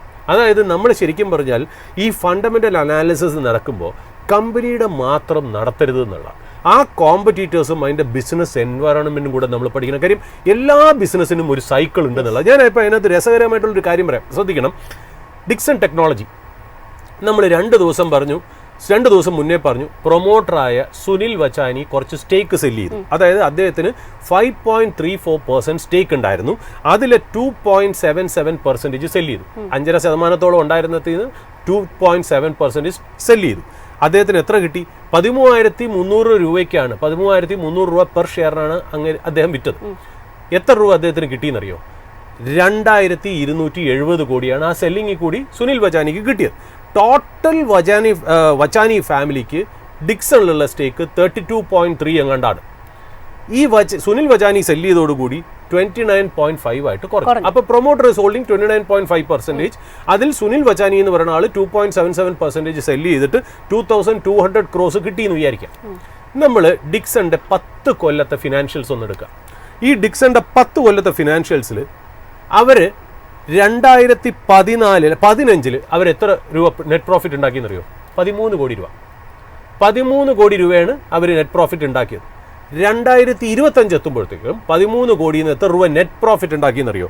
1,233 കോടി. ഈ 2015, 16, 17, 18 അങ്ങനെ 20, 21, 22, 23, 24, 25 ഉണ്ടാക്കിയ 1,233 കോടി ഉൾപ്പെടെ അന്നുണ്ടാക്കിയ 2015 ഉണ്ടാക്കിയ 13 കോടി ഇതെല്ലാം കൂടെ ആഡ് ചെയ്യുമ്പോൾ ടോട്ടൽ എത്ര രൂപ വരുന്നു എന്നറിയോ? 2,500 കോടി. 2,500 കോടി is the total aggregate profit Dixon has made in the last 10 years. ഒരൊറ്റ 2.7 സെല്ലിംഗ് കൊണ്ട് പ്രൊമോട്ടർ ഉണ്ടാക്കിയത് 2,200 crores ആണ്. Imagine this. അപ്പോൾ ഇതാണ് സ്റ്റോക്ക് മാർക്കറ്റ് എന്ന് പറയുന്നത്, ഇതാണ് അതിൻ്റെ എക്സ്പ്ലനേഷൻ എന്ന് പറയുന്നത്. അതായത് getting into the right stocks എന്നല്ല, getting into the right stock at the right time എന്നുള്ളതും കൂടെ വളരെ ഇമ്പോർട്ടൻ്റ് ആണെന്നുള്ള. അപ്പോൾ 2,500 കോടി രൂപ ടോട്ടൽ അക്യുമുലേറ്റഡ് പ്രോഫിറ്റ്സ് 10 years ഉണ്ടാക്കിയ ഡിക്സണിൽ നിന്ന് ഒരൊറ്റ 2.77% ട്രേഡിൽ നിന്ന് അതിൻ്റെ പ്രൊമോട്ടർ മേടിച്ചത് 2,200 crores എന്നുള്ളതാണ്. സോ ഈ വക കോർപ്പറേറ്റ് ആക്ഷൻസും കൂടെ മനസ്സിൽ വെച്ച് വേണം ഒരു ഇൻവെസ്റ്റർ ഫണ്ടമെൻ്റൽ അനാലിസിസ് നടത്താൻ. അല്ലാണ്ട് ഈ ഒരു സ്റ്റോക്കിൻ്റെ എന്താ പറയുക റിട്ടേൺ ഓൺ ക്യാപിറ്റൽ എംപ്ലോയിഡും റിട്ടേൺ ഓൺ ഇക്വിറ്റിയും EPSും ഫ്രീ ക്യാഷ് ഫ്ലോവും ഡിവിഡൻഡ് ഈൽഡും അല്ലെങ്കിൽ ഇൻവെൻട്രി മാനേജ്മെൻറ്റും ഡെപ്റ്റർ ഡേയ്സും ഡെപ്റ്റ് ഇക്വിറ്റി റേഷ്യോവും അതിൻ്റെ ബോണസും സ്പ്ലിറ്റും ഷെയറും മാത്രം കണ്ടുപിടിച്ചാൽ പോരാ എന്നുള്ളത്. അതുകൊണ്ടാണ് നമ്മൾ പറയുന്നത് സ്റ്റോക്ക് മാർക്കറ്റിൽ stock investing is simple but not easy. നമുക്ക് കേൾക്കാൻ എളുപ്പമാണ്. അത് കേൾക്കുമ്പോൾ ഇതൊക്കെ നോക്കിയാൽ പോരെ. ഇന്ന് ഒരുപാട് സൈറ്റ്സിൽ നിന്ന് നമുക്ക് ഒരുപാട് ഇൻഫർമേഷൻ കിട്ടും. അപ്പോൾ അത് stock research is simple but it is not easy. വളരെ സിമ്പിൾ ആയിട്ടുള്ള കാര്യമാണ്, ബട്ട് ഈസി അല്ല. നമ്മൾ ജാവ പവർഫുൾ ആണ് എന്നൊക്കെ പറയില്ലേ, അതേപോലെ തന്നെയാണെന്നുള്ളത്. ഇപ്പോൾ ഏത് രീതിയിൽ നോക്കിയാലും മാർക്കറ്റിൽ നിങ്ങൾ നല്ല രീതിയിൽ 4 ആംഗിളിൽ നിന്നും കൂടെ ഒരു റിസർച്ച് ചെയ്ത് വേണം ഒരു സ്റ്റോക്കിനെ മുന്നോട്ട് കൊണ്ടുപോകാൻ എന്നുള്ളത് പറഞ്ഞു വയ്ക്കുന്നു ജാസ്മിൻ. ഏതായാലും നമുക്ക് മാർക്കറ്റിൻ്റെ ഒരു ടെക്നിക്കൽ ഔട്ട്ലുക്കിലേക്ക് കടക്കാം. അതിനായിട്ട് നമ്മുടെ in house expert Pradeep Chandrasekharan സാറാണ് ജോയിൻ ചെയ്യുന്നത്. Good morning Pradeep sir. Morning Jasmine, morning viewers. Sir, ഏതായാലും നമ്മൾ മാർക്കറ്റിനെ സംബന്ധിച്ചിടത്തോളം കഴിഞ്ഞ ദിവസം ഒരു മാസീവ് റാലിയാണ് കണ്ടത്. നിഫ്റ്റിയെ സംബന്ധിച്ചിടത്തോളവും ബാങ്ക് നിഫ്റ്റിയെ സംബന്ധിച്ചിടത്തോളവും ഒരു വലിയ മുന്നേറ്റം ഉണ്ടായിരുന്നു. എസ്പെഷ്യലി ബാങ്ക് നിഫ്റ്റിയെ സംബന്ധിച്ചിടത്തോളം ഒരു ഓൾ ടൈം ഹൈ ആണ് രേഖപ്പെടുത്തിയിട്ടുണ്ടായിരുന്നത്. ഇന്നും ആ ഒരു പോസിറ്റിവിറ്റി നമുക്ക് നിഫ്റ്റിയിൽ കാണുന്നുണ്ട്. ബാങ്ക് നിഫ്റ്റി ഒരു പ്രോഫിറ്റ് ടേക്കിംഗ് മോഡിലേക്ക് കടന്നിരിക്കുകയാണ്. ഈ ഒരു ഹൈ ലെവൽസിൽ ഇൻവെസ്റ്റേഴ്സിനെ സംബന്ധിച്ചിടത്തോളം സ്വീകരിക്കേണ്ട സ്റ്റാൻസ് എന്താണ് നിഫ്റ്റി ആൻഡ് ബാങ്ക് നിഫ്റ്റി? നിഫ്റ്റിയിലും നിഫ്റ്റി ബാങ്ക് ഇൻഡെക്സിലും നമ്മൾ പൂർണ്ണമായിട്ട് ഷോർട്ട് പൊസിഷൻസ് അവോയ്ഡ് ചെയ്യുക. അണ്ടർടോൺ വളരെ വളരെ ബുള്ളിഷായി തന്നെ തുടരുന്നു. നിഫ്റ്റി ബാങ്ക് ഇൻഡെക്സിന്റെ കേസിൽ നമുക്ക് ഓൾമോസ്റ്റ് ഒരു 1,000-1,300 പോയിന്റിന്റെ നേട്ടമെങ്കിലും നമുക്ക് ലഭിക്കാൻ നല്ല ചാൻസസ് ഉണ്ട്. As far as Nifty 50 is concerned, താമസിക്കാതെ തന്നെ I am expecting a new all-time high in the case of Nifty also. Yes, sir. ഏതായാലും നമ്മൾ കഴിഞ്ഞ ദിവസത്തെ ഒരു ഇൻഡെക്സുകളുടെ പെർഫോമൻസ് നോക്കുന്ന സമയത്ത് മെറ്റൽ ഇൻഡെക്സ് ആണ് ഏറ്റവും അധികം ഒരു മുന്നേറ്റം രേഖപ്പെടുത്തിയിട്ടുണ്ടായിരുന്നത്. ഓൾമോസ്റ്റ് 1% കൂടുതൽ. ഇന്നും തുടക്കഘട്ടത്തിൽ മെറ്റൽ 1% കൂടുതൽ ആ ഒരു നേട്ടം മെയിൻറ്റെയിൻ ചെയ്യുന്നുണ്ട് എന്നാണ് കാണാൻ സാധിക്കുന്നത്. നിഫ്റ്റി മെറ്റൽ ഇൻഡെക്സിലുള്ള സാറിന്റെ ഒരു ടേക്ക് എങ്ങനെയാണ്? അണ്ടർടോൺ വളരെ വളരെ ബുള്ളിഷായി തുടരുന്നു. നിഫ്റ്റി മെറ്റൽ ഇൻഡെക്സിന്റെ കേസിൽ നമുക്ക് ഇനി ഒരു മേജർ റെസിസ്റ്റൻസ് കാണുന്നത് 10,100 പോയിന്റ്സിലാണ്. ആ ഒരു റെസിസ്റ്റൻസ് ബ്രേക്ക് ചെയ്താൽ പിന്നീടുള്ള major resistance 10,400. We have to wait and see. കാര്യമായിട്ട് ഈ ഒരു ലെവലിൽ ഇത്രത്തോളം നമുക്ക് നേട്ടം ലഭിച്ചതിനെ തുടർന്ന് മെറ്റൽ കാറ്റഗറിയിൽ എനിക്ക് ലോ റിസ്ക് ആയിട്ട് ഒരു ബൈങ് ഓപ്പർച്യൂണിറ്റിയും കാണാൻ സാധിക്കുന്നില്ല. പ്രദീപ് സർ, അതോടൊപ്പം തന്നെ ചോദിക്കുന്നത് ഗെയിലിനെ കുറിച്ചാണ്. ഇന്ന് 1% കൂടുതൽ ഒരു മുന്നേറ്റം ഗെയിലിന്റെ സ്റ്റോക്ക് രേഖപ്പെടുത്തുന്നുണ്ട്. ജെഫ്രീസ് ബ്രോക്കറേജ് ഏകദേശം 34% ഒരു അപ്സൈഡ് പൊട്ടൻഷ്യൽ പറഞ്ഞുകൊണ്ട് ഒരു ബൈ കോൾ ആണ് ഈ ഒരു സ്റ്റോക്കിൽ നൽകിയിരിക്കുന്നത്. നിലവിൽ ട്രേഡ് ചെയ്യുന്ന ഒരു ലെവൽ പരിശോധിച്ച് കഴിഞ്ഞാൽ 189 രൂപ എന്നുള്ള റേഞ്ചാണ്. ഗെയിലുള്ള സാറിന്റെ ഒരു വ്യൂ എങ്ങനെയാണ്? ഗെയിലിന്റെ കേസിൽ നമുക്ക് long term and short term trend രണ്ടും സൈഡ് വേസ് ആയിട്ടാണ് കാണുന്നത്. ഈ സ്റ്റോക്കിന് നല്ലൊരു ബുള്ളിഷ് സെറ്റപ്പ് ലോ റിസ്കിൽ ഫോം ചെയ്തിട്ടുണ്ട്. 191 രൂപ ഇസ് എ മേജർ റെസിസ്റ്റൻസ്. ആ ഒരു റെസിസ്റ്റൻസിന്റെ തൊട്ട് താഴെ നമ്മൾ ട്രേഡിംഗ് കാണാൻ സാധിക്കുന്നത്.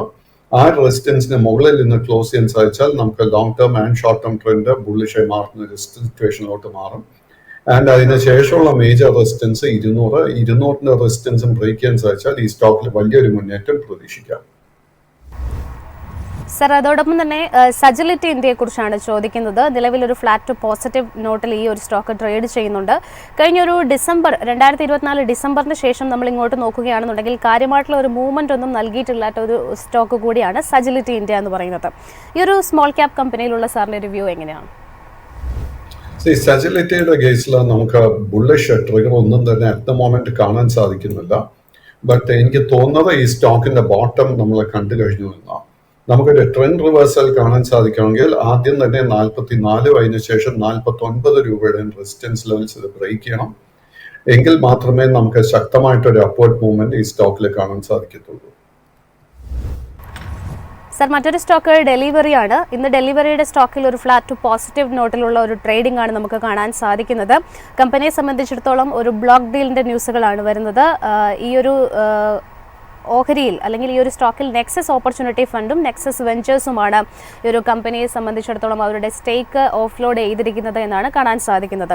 ഡെലിവറിയിലെ നിലവിലത്തെ ഒരു കണ്ടീഷനിൽ ഇൻവെസ്റ്റേഴ്സ് സ്വീകരിക്കേണ്ട സ്റ്റാൻസ് എന്താണ്? കൈവശം ഓൾറെഡി ലോങ് പൊസിഷൻ ഉണ്ടെങ്കിൽ ആ പൊസിഷൻ മെയിൻറ്റെയിൻ ചെയ്യുക. സ്റ്റോക്കിന്റെ വളരെ മേജർ സപ്പോർട്ട് 339 രൂപയിൽ കാണുന്നുണ്ട്. എനിക്ക് തോന്നുന്നില്ല ആ ഒരു സപ്പോർട്ട് ബ്രേക്ക് ചെയ്യപ്പെടുമെന്ന്. നമ്മൾ കമ്പനിയുടെ ഫൈനാൻഷ്യൽസിൽ കംഫർട്ടബിൾ ആണെങ്കിൽ 350, 365 ഈ റേഞ്ചിൽ ലോങ് പൊസിഷൻ എടുക്കാൻ സാധിക്കുന്നുണ്ടെങ്കിൽ it will be a low risk buying opportunity. L&T finance ആണ് അടുത്തൊരു സ്റ്റോക്ക് ഉള്ളത്. ഇന്നൊരു 1% കൂടുതൽ ഇടിവിലേക്ക് സ്റ്റോക്ക് ഓൾറെഡി പോയിരിക്കുകയാണ്. NCD വഴി ഫണ്ട് റേസ് ചെയ്യുന്നു എന്നുള്ളൊരു വാർത്തകളാണ് L&T ഫിനാൻസിനെ സംബന്ധിച്ചിടത്തോളം ഏറ്റവും ലേറ്റസ്റ്റ് ആയിട്ട് നമുക്ക് കാണാൻ സാധിക്കുന്നത്. 203 രൂപയിലാണ് L&T ഫിനാൻസ് നിലവിൽ ട്രേഡ് ചെയ്യുന്നത്. L&T ഫിനാൻസിന്റെ കേസിൽ ഒരു വീക്ക്നെസ്സും കാണാൻ സാധിക്കുന്നില്ല. In fact stock is trading near its all time high. And ഇത് നമ്മൾ L&T ഫിനാൻസ് മാത്രമല്ല മറ്റ് പല finance stocks, for example Poonawalla Fincorp, Cholamandalam, Shriram finance, ഇതിലൊക്കെ നമുക്ക് സിമിലർ പാറ്റേൺ കാണാൻ സാധിക്കുന്നത്. ഇന്ന് കാണുന്ന ഈ ഒരു ചെറിയ cell of is only A profit taking. നമ്മൾ ഒരു ലോങ് ടേം ഇൻവെസ്റ്റർ ആണെങ്കിൽ പൊസിഷനിൽ ഒരു മാറ്റവും വരുത്തേണ്ട ആവശ്യമില്ല. ഈ കറക്ഷൻ പ്രോഫിറ്റ് ടേക്കിംഗ് നടക്കുന്ന സമയത്ത് നമുക്ക് തീർച്ചയായിട്ടും ഒരു ലോ റിസ്ക് ബൈങ് അവസരം വീണ്ടും നമുക്ക് ലഭിക്കും.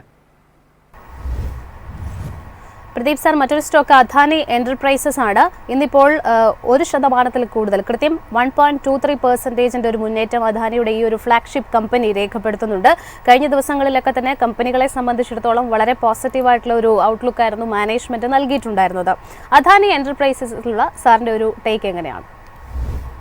ഏത് അദാനി സ്റ്റോക്ക് എടുത്താലും നമ്മൾ മറക്കാൻ പാടില്ലാത്ത ഒരു കാര്യം, കമ്പനികൾക്കൊക്കെ ഒത്തിരി ഡെറ്റ് ഉള്ള ഒരു കമ്പനീസ് ആയത്. സോ നാച്ചുറലി ഈ സ്റ്റോക്സിലൊക്കെ നമ്മൾ ഒത്തിരി വോളറ്റിലിറ്റിക്ക് വേണ്ടി പ്രിപ്പയർഡ് ആയിരിക്കണം. എങ്കിലും കഴിഞ്ഞ ഡിസംബർ മാസത്തിന് ശേഷം ഓൾമോസ്റ്റ് എല്ലാ അദാനി സ്റ്റോക്സിലും നമുക്ക് കാണാൻ സാധിക്കുന്നത് ഒരു gradual buildup of buying interest. ഇതിൽ എടുത്തു പറയാനുള്ളത് it is Adani port. Adani port it has outperformed the entire Adani group of stocks. But Adani Enterprises in a specific case വരുമ്പോഴേക്കും ഈ ഒരു സൈഡ്വേഴ്സ് പാറ്റേണിൽ നിന്നും ഇപ്പോൾ അഡാനി എന്റർപ്രൈസസ് നമുക്കൊരു ബ്രേക്ക് ഔട്ടാണ് നൽകിക്കൊണ്ടിരിക്കുന്നത്. നമ്മൾ ഈ സ്റ്റോക്കിൽ ഒത്തിരി വോളറ്റിലിറ്റിക്ക് വേണ്ടി പ്രിപ്പയർഡ് ആണെങ്കിൽ തീർച്ചയായിട്ടും കറന്റ് ലെവൽസിൽ നമുക്കൊരു പുതിയ ലോങ് പൊസിഷൻ എടുക്കാൻ സാധിക്കും. അങ്ങനെ ഒരു പൊസിഷൻ എടുക്കുന്നുണ്ടെങ്കിൽ 2380 സപ്പോർട്ടായിരിക്കും നമ്മൾ ശ്രദ്ധിച്ചിരിക്കേണ്ടത്. ഈ സ്റ്റോക്കിൽ അടുത്ത മേജർ റെസിസ്റ്റൻസ് 2700 2700 റെസിസ്റ്റൻസ് ബ്രേക്ക് ചെയ്യാൻ സാധിച്ചാൽ അവിടെ നിന്ന് നമുക്ക് വീണ്ടും 500 രൂപയെങ്കിലും നമുക്ക് നേട്ടം കിട്ടും. പ്രദീപ് സർ, അവസാനമായിട്ട് എക്സോ നോബലിനെ കുറിച്ചാണ് ചോദിക്കുന്നത്. ഇന്ന് ഓൾറെഡി സ്റ്റോക്ക് ഒരു 7% കൂടുതൽ ഒരു റാലി നൽകിയിരിക്കുകയാണ്. JSW പെയിൻസിലേക്ക് എക്സോ നോബലിനെ ഏറ്റെടുക്കലുമായി ബന്ധപ്പെട്ടിട്ടുള്ള ഒരു പോസിറ്റീവായിട്ടുള്ള ഒരു വാർത്തകൾക്കാണ് ഇന്ന് മാർക്കറ്റ് റിയാക്ട് ചെയ്തിരിക്കുന്നത് എന്ന് കാണാം. 3419 രൂപ എന്നുള്ളൊരു റേഞ്ചിലാണ് എക്സോ നോബൽ ട്രേഡ് ചെയ്യുന്നത്. എക്സോ നോബലിന്റെ പെയിന്റ് ഇൻഡസ്ട്രിയെ സംബന്ധിച്ചിടത്തോളം പ്രകടനത്തിൽ സാർ എത്രമാത്രം ഒപ്റ്റിമിസ്റ്റിക് ആണ്? ജാസ്മിൻ, ഇന്ന് വന്നിരിക്കുന്ന വാർത്ത പുതിയ വാർത്തയെ അല്ല. ആക്സോ നോബൽ അവരുടെ ബിസിനസ് ഇന്ത്യയിൽ നിന്നും അവര് പിന്മാറി they are planning to sell എന്നുള്ളൊരു വാർത്ത കഴിഞ്ഞ ഒരു വർഷമായിട്ട് മാർക്കറ്റിൽ ഉള്ളൊരു ന്യൂസ് ആയിരുന്നു. അതിൽ ആദ്യം തന്നെ ഏഷ്യൻ പെയിന്റ്സ്, ഗ്രാസിം മുതലായ പല പെയിന്റ് ലീഡിംഗ് കമ്പനീസും ഈ ഒരു കമ്പനി ഏറ്റെടുക്കാൻ ശ്രമം നടന്നിരുന്നു. JSW ആയിരുന്നു ആ ബിഡ് വിൻ ചെയ്തത് എന്നുള്ള വാർത്ത അറ്റ്ലീസ്റ്റ് ഒരു മാസമായിട്ട് മാർക്കറ്റ് പാർട്ടിസിപ്പൻസിന് അറിയാമായിരുന്നു. ഇന്നായിരുന്നു അതിൻ്റെ ഒരു ഫൈനൽ വാല്യുവേഷൻ വാർത്തയൊക്കെ പുറത്തു വന്നത്. സോ ഇന്ന് നമ്മൾ കണ്ടിരിക്കുന്ന റിക്കവറി അല്ലെങ്കിൽ റാലി ഈസ് ഓൺലി എ നീ ജർക്ക് റിയാക്ഷൻ. ഈ സ്റ്റോക്കിൽ നമുക്ക് ഒരു ട്രേഡിങ്ങോ ഇൻവെസ്റ്റിംഗ് അവസരമോ ഇപ്പോൾ കാണാൻ സാധിക്കുന്നില്ല. സ്റ്റോക്കിൽ നമ്മൾ തൽക്കാലം ഒരു പൊസിഷൻ എടുക്കാൻ ശ്രമിക്കരുത്. It will be a trap for us. So മറ്റേ എത്രയോ സ്റ്റോക്സിൽ നമുക്ക് റിസ്ക് റിവാർഡ് റേഷ്യോ വളരെ ഫേവറബിൾ ആയിട്ട് കാണാൻ സാധിക്കുന്നുണ്ട്. അവസാനമായിട്ട് ജാസ്മിൻ തിരിച്ച് തരുന്നതിന് മുൻപ് സ്വർണത്തിനെ കുറിച്ച് ഒരു വ്യൂ നൽകാൻ ആഗ്രഹിക്കുന്നു. സ്വർണത്തിന്റെ കേസിൽ കഴിഞ്ഞ 2-3 ആഴ്ചകളായിട്ട് നമുക്കൊരു പ്രോഫിറ്റ് ടേക്കിംഗ് കാണാൻ സാധിക്കുന്നുണ്ടായിരുന്നു.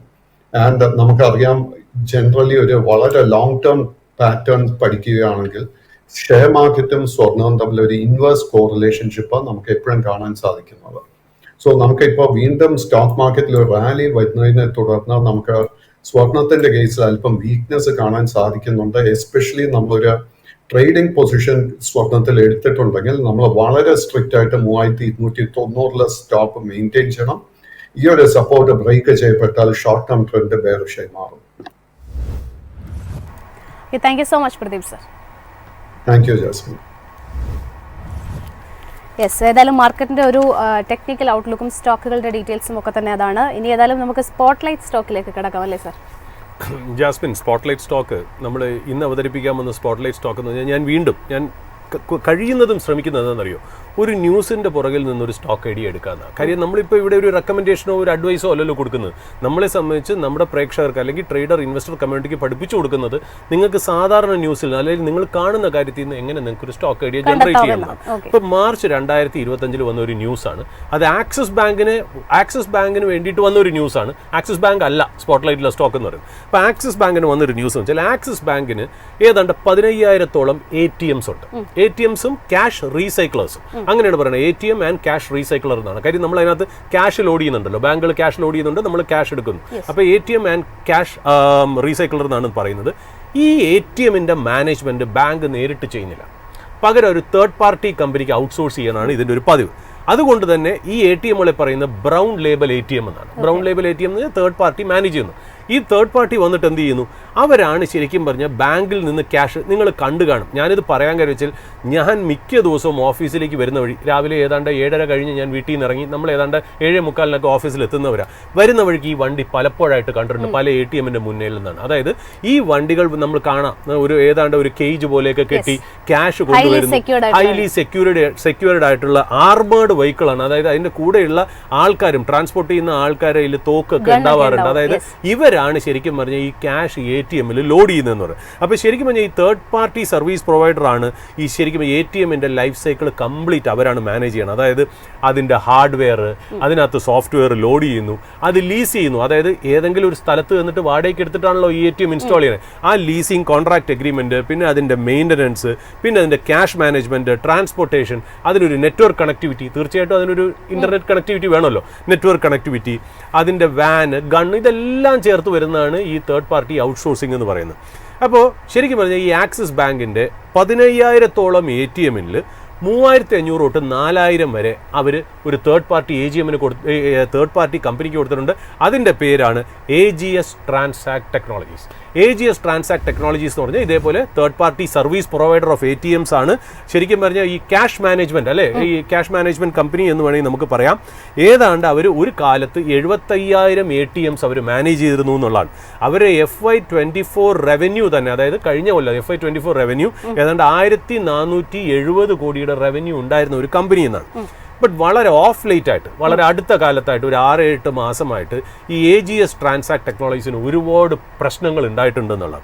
ഒന്നെന്ന് പറയുന്നത് അവർ ഏതാണ്ട് 720 കോടിയുടെ ഒരു ലോൺ അവർ ഡിഫോൾട്ടായി.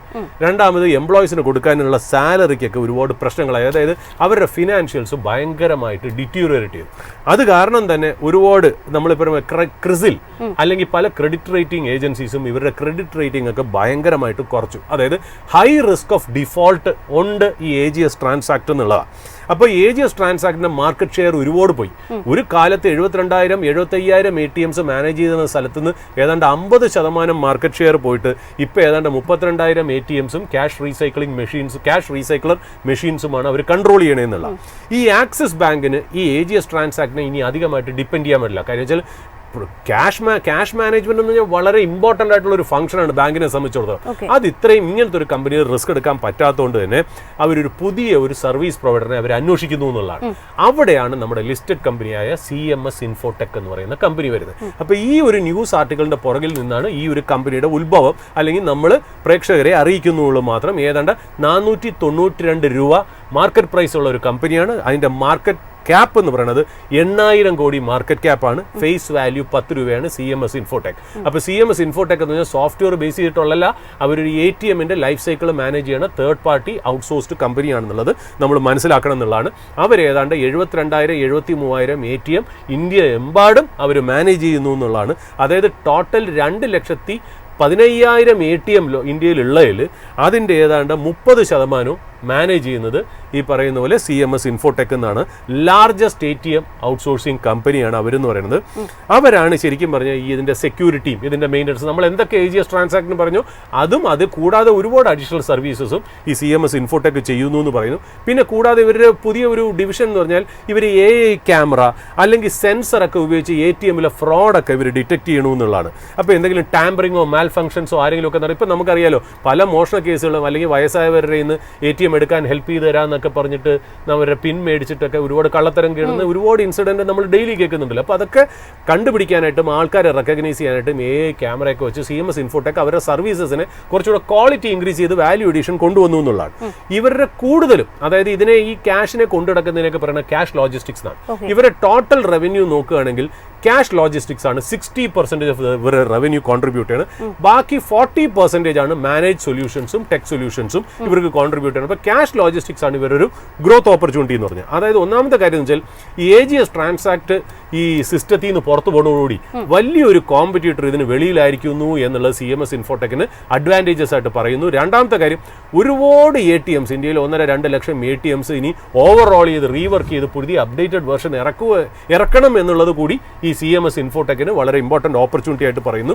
അവർ FY25 റവന്യൂസ് നോക്കുകയാണെങ്കിൽ 2,425 കോടിയുടെ റവന്യൂ അവർക്ക് നടന്നിട്ടുണ്ട്. നെറ്റ് പ്രോഫിറ്റ് അതായത് ബോട്ടം ലൈൻ എന്ന് പറയുന്നത് ഏതാണ്ട് 372 കോടി നെറ്റ് പ്രോഫിറ്റ് കിട്ടിയ കമ്പനിയാണ് FY25 CMS Infotech. ഇവരുടെ ബാലൻസ് ഷീറ്റ് നമ്മൾ എടുത്തു നോക്കുകയാണെങ്കിൽ ക്യാഷ് ആൻഡ് ക്യാഷ് ഇക്വലൻസ് മാത്രം 1,000 കോടി രൂപ അവിടെ ഉണ്ട്. 1,000 കോടി രൂപ ആ കമ്പനിയിലുണ്ട്. കംപ്ലീറ്റ്ലി ഡെറ്റ് ഫ്രീ കമ്പനിയാണ്. FY25 ടോട്ടൽ ഡിവിഡൻഡ് 9 രൂപ ഡിവിഡൻഡ് പെർ ഷെയർ അവർ കൊടുത്ത കമ്പനിയാണെന്നാണ്. ഇവർക്ക് ഏതാണ്ട് 480 കോടിയോളം ഓപ്പറേറ്റിംഗ് ക്യാഷ് ഫ്ലോ ഉണ്ടെന്നുള്ളതാണ് ഈ കമ്പനിയുടെ റിട്ടേൺ ഓൺ ക്യാപിറ്റൽ എംപ്ലോയ്ഡ് 25%. അപ്പോൾ ഫണ്ടമെൻ്റലി ഒരു പരിധി വരെ വളരെ സ്ട്രോങ് ആയിട്ടുള്ള ഒരു കമ്പനിയാണ് എന്നുള്ളത് പറഞ്ഞു വയ്ക്കുന്നു. ഇത് ശരിക്കും പറഞ്ഞാൽ ഒരു റെക്കമെൻഡേഷനോ സോളിസിറ്റേഷനോ അഡ്വൈസോ അല്ല. നമ്മളൊരു കമ്പനി, ഒരു ന്യൂസിൽ നിന്ന് ഒരു കമ്പനിയെ എങ്ങനെ കണ്ടുപിടിക്കാം എന്നുള്ളത് അക്കാഡമിക് ആയിട്ട് നിങ്ങളെ അവതരിപ്പിക്കുന്നു, നിങ്ങളുടെ മുന്നിൽ കൊണ്ടുവരുന്നു എന്ന് മാത്രം.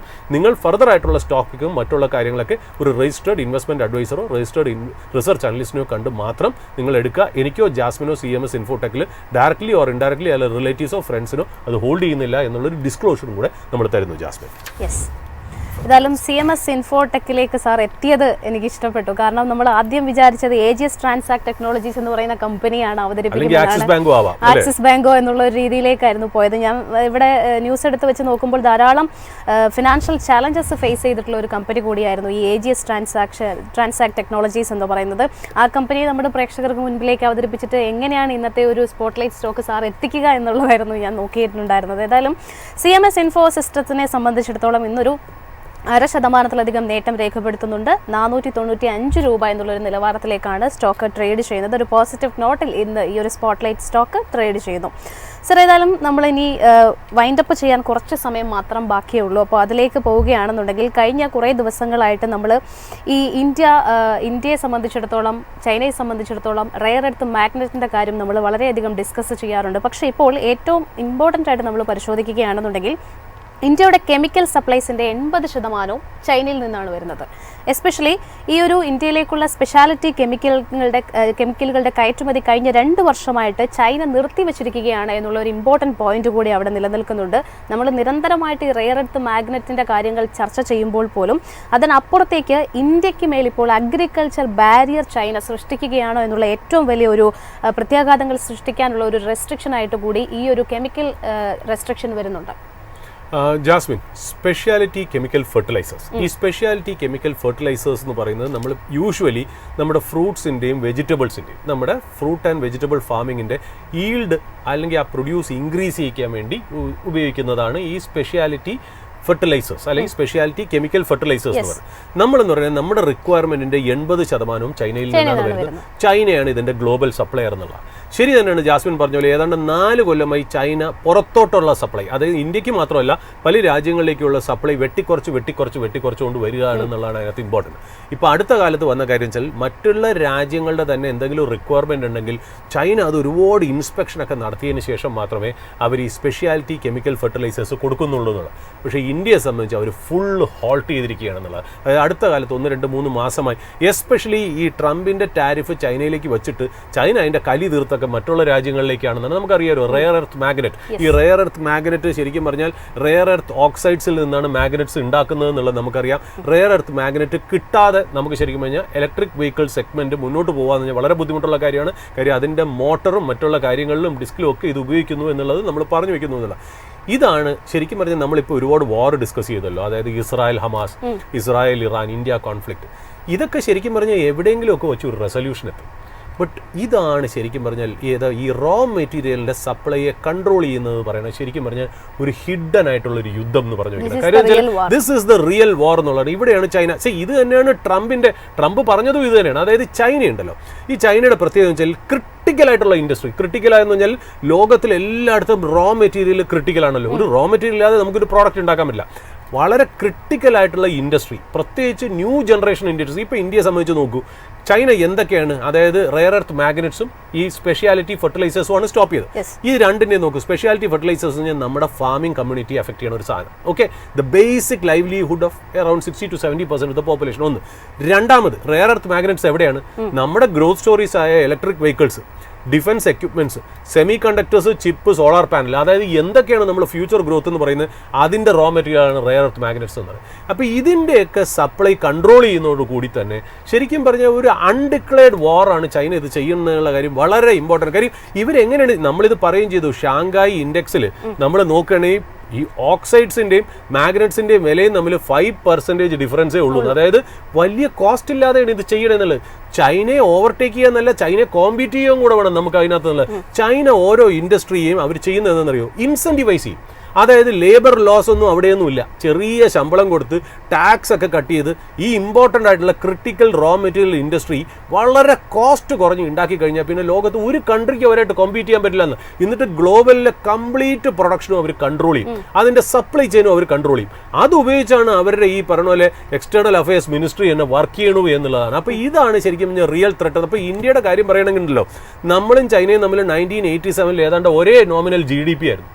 അവിടുന്ന് നമ്മളിവിടെ എത്തി, അവരെവിടെ എത്തി എന്നൊന്നും നോക്കും. നമ്മൾ പറയുമ്പോൾ 1992 മൻമോഹൻ സിംഗിൻ്റെ വളരെ liberalisation globalisation policy, I am not denying that. ഇപ്പോൾ അടുത്ത കാലത്ത് നരേന്ദ്രമോദി വന്നിട്ട് ഒരുപാട് മേക്ക് ഇൻ ഇന്ത്യ അങ്ങനത്തെ കാര്യങ്ങൾ, I am also not denying that. But look at where we are and where they R.